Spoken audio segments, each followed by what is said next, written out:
जय श्री कृष्णा भक्तगण। श्री कृष्णा और स्यमंतक मणि की पौराणिक कथाएं।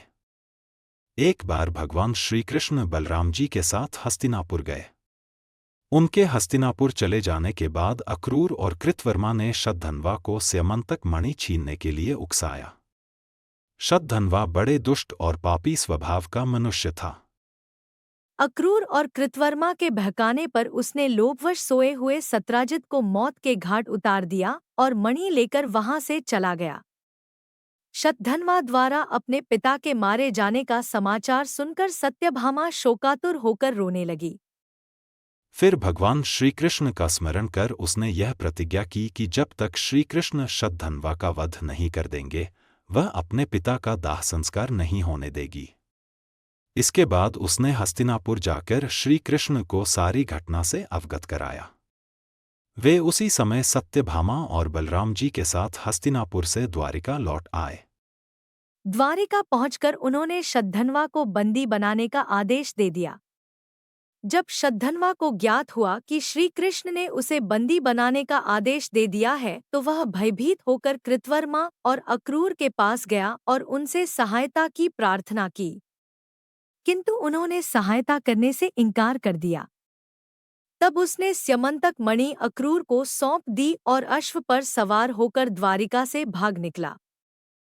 श्री कृष्ण और बलराम को उसके भागने की सूचना मिल चुकी थी, अतः उसका वध करने के लिए वे रथ पर सवार होकर उसका पीछा करने लगे। उन्हें पीछे आते देख शतधन्वा भयभीत होकर अश्व से कूद गया और पैदल ही घने वन की ओर दौड़ने लगा।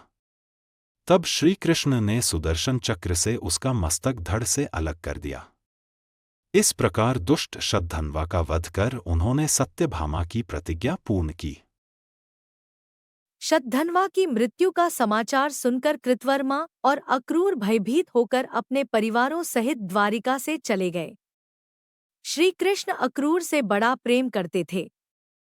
जब उन्हें अक्रूर के द्वारिका से जाने का समाचार मिला तो वे अत्यंत दुखी हो गए।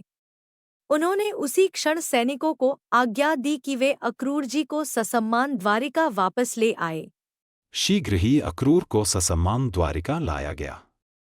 उनका अतिथि सत्कार करने के बाद श्री कृष्ण प्रेम भरे स्वर में बोले, चाचा श्री, मैं पहले से ही जानता था कि शतधन्वा स्यमंतक मणि आपके पास छोड़ गया है, किंतु हमें उसकी आवश्यकता नहीं है।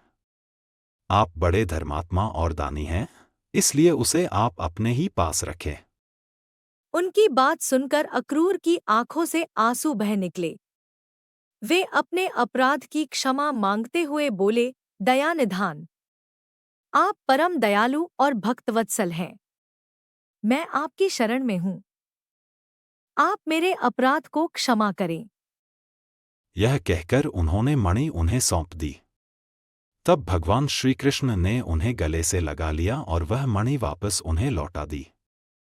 अक्रूर जी ने तभी ये प्रण किया कि वे अब लालच से हमेशा दूर रहेंगे, क्योंकि लालच बुरी बला होती है। अगर आपको यह कहानी पसंद आई तो कृपया इसे लाइक करें और कमेंट में अपने विचार साझा करें और हमारे अन्य वीडियो देखने के लिए चैनल को सब्सक्राइब करें।